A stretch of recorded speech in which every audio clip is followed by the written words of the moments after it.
Welcome in everybody, Angry One Horn back with another Angry One Horn's Flying Adventures tutorial video, and we are in the DC Designs F-4E Phantom 2, and we are getting ready to shut down the engines. So if you watched the previous videos on the engine start and the hot pit refueling, now we are ready. We're back at our spot and we are ready for engine shutdown. We're going to go over the 1F-4E-1, the pilot's flight manual, and let's go ahead and start this. So engine shutdown, wheels are chalked. All right, ejection seat raised, okay. Defog foot heat control handle full aft, okay. Temperature control knob, clock, okay. Air refill switch as required.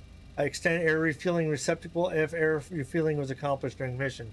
If you were to extend that, we're going to start refueling because that's how they have that simulated in the sim. So we're going to, if you had done an air in-flight refueling mission, the pilot would open that up so the air crew or ground crew can inspect that. So we're going to go ahead and simulate that we did that. Wizzo, we're going to turn off the initial internal navigation power control knob.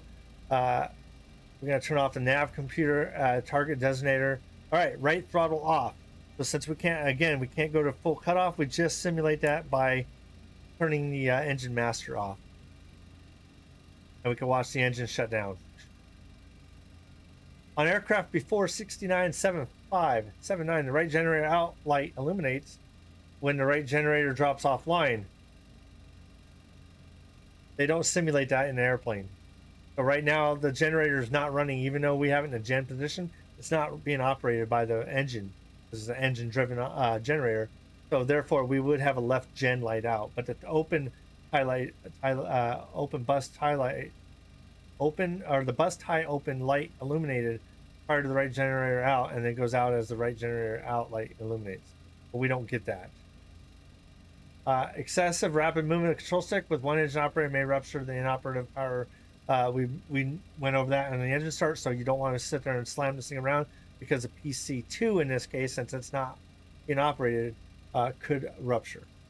All right, spoiler check. With left engine operating and PC2 pressure 0, slowly deflect the control stick approximately 1 inch to the right.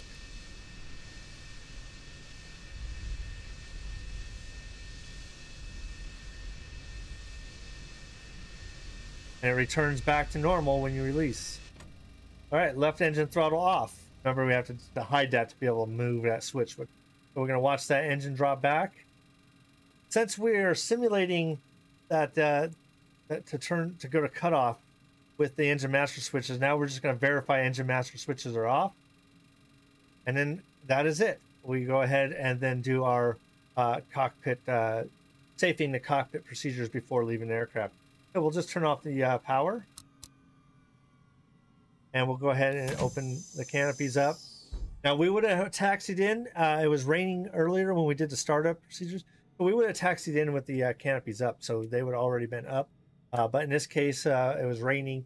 All right, so as we now look, our airplane is now shut down, tied down, and we are ready to get out of the cockpit. So I want to thank you guys for watching this video. I wanted to do these two tutorials because if you follow the instructions from the developer, people are just slamming all the switches on and starting both engines. And, you know, it's a sim. Do what you want. I just wanted to give you guys the proper procedure with the -1, and that it can be done with a little bit of imagination on some of the limitations of the sim. And maybe if DC Designs could fix a couple of the gauge issues, then it'd be even more closer to realistic. So thank you very much. Catch me on Angry One Horn Twitch, and thank you for watching my tutorial.